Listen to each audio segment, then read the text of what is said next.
Yo, what is going on guys? Welcome back to another GTA 5 video. So as I'm sure all of you guys are aware, Rockstar Games have officially released all of the drip feed content besides the police outfits from the previous DLC, so we are due to hear some information from Rockstar Games anytime now as to what the summer DLC will include. However, in the meantime, there has been tons of different leaks and rumours from data miners and credible gaming outlets as to what we could expect with this summer's DLC. Some leaks have included a Michael DeSanta DLC with some sort of movie theatre style business. Of course, we know we're already going to be receiving some more of the COPS N CROOKS content. However, one thing that has been highly requested from the community over the years is for Rockstar Games to finally release mansions into GTA 5 Online. Now, one of the most credible data miners in the GTA 5 community, known as TezFunds2, who I'm sure most of you guys have heard about by now, he's been right on several different DLCs in the past. He's actually had something to say as to whether or not we will be seeing mansions included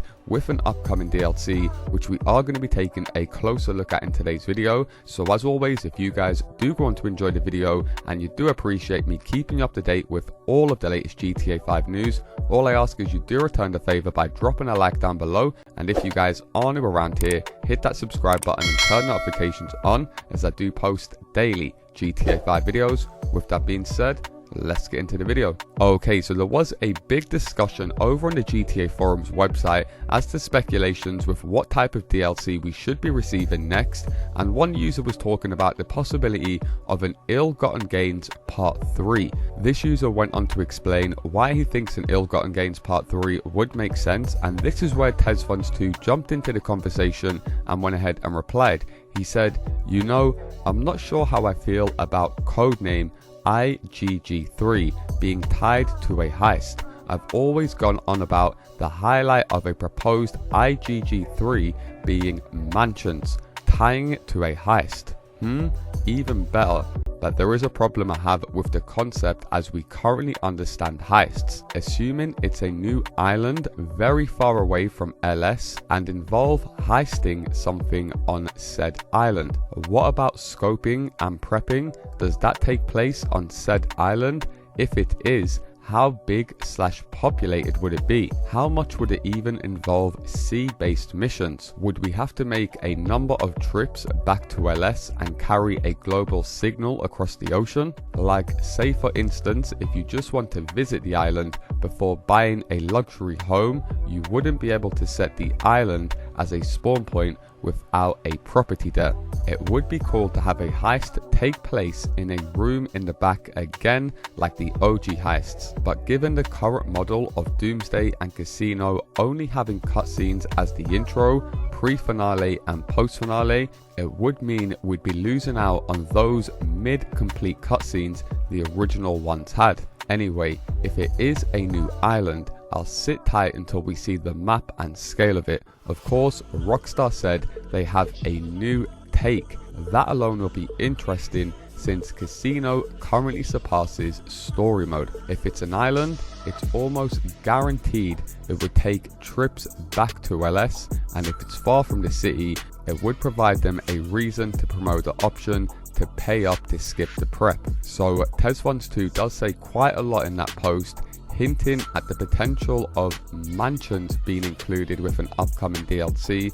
Like I said at the start, and as I'm sure a lot of you guys who have played GTA 5 over the years, you know a ton of the community have been asking for mansions or bigger customizable apartments. In case you guys missed my video the other week, we did speak about TezFunds2 speaking about how these mansions could potentially work with creating some sort of safe zone, so if players intrude in your land or your garden, you can go ahead and get them removed, or they will receive a 5-star wanted level. He also spoke about how you could have the potential of having a safe space area similar to the casino, which will disarm all players, therefore allowing players to go ahead and interact with other players around the mansion yard or the garden, the pool area, because of course if you're going to buy a mansion or a property worth millions of dollars, you would expect a swimming pool or some unique features to be added, and we do know the map of GTA 5 really isn't short for mansions. They're plotted all around the map. Of course,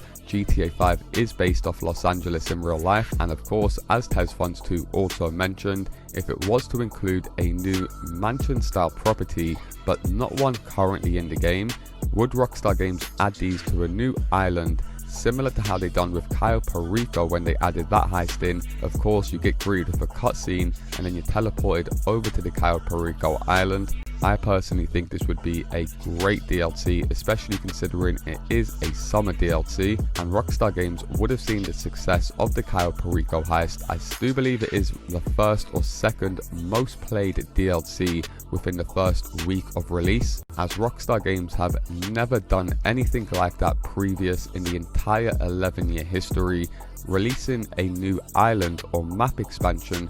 Of course, there has been tons of different glitches over the years that will allow you guys to go ahead and explore Cayo Perico in free roam, so you didn't necessarily have to partake in the heist itself. And leave a comment down below, what do you guys think would work better if Rockstar Games were to finally release mansions into GTA 5 Online? Would you prefer it to be one of the current mansions that you could find around the golf courses and towards the hills, or would you prefer a completely new and unique mansion created on one of the smaller islands on the game, or created on a completely new island for the summer DLC? However, of course, in the post, TezFunds2 mentioned the possibility of Rockstar Games introducing another heist, and then a lot of players were talking about the recent different payouts that we received with all of the recent heists, and most people came to a conclusion that you probably would be getting $2 to $3 million if it was a new heist, when one user known as Crateman replied saying, 2 to 3 million sounds not enough to me, at least make it 5 million. So the broke PvP depressor player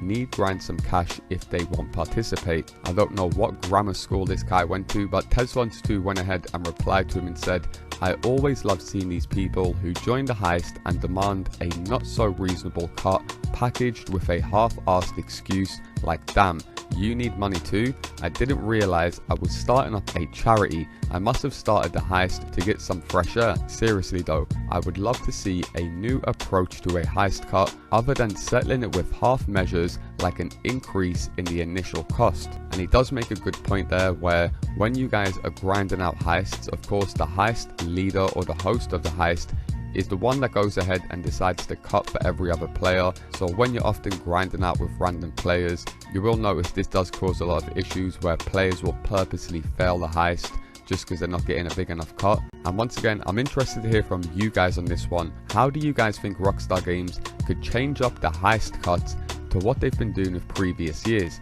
As soon as we hear any news from Rockstar Games as to when we could be seeing this summer DLC, which the previous two have released in June, so we are right around the corner from June, it could be any time from now. Do be sure to go ahead and join my Discord server if you guys do want to keep up to date with all of the latest GTA 5 news before I post my videos, so I will leave a link to that Discord server down low in the pinned comment. Nonetheless, that is going to do it for me guys. As always, if you do appreciate me keeping you up to date with all of the latest GTA 5 news, all I ask is you do return the favor by dropping a like down below, and if you guys are new around here, hit that subscribe button and turn notifications on, as I do post daily GTA 5 videos. Thanks a lot for watching, and I'll see you in my next video.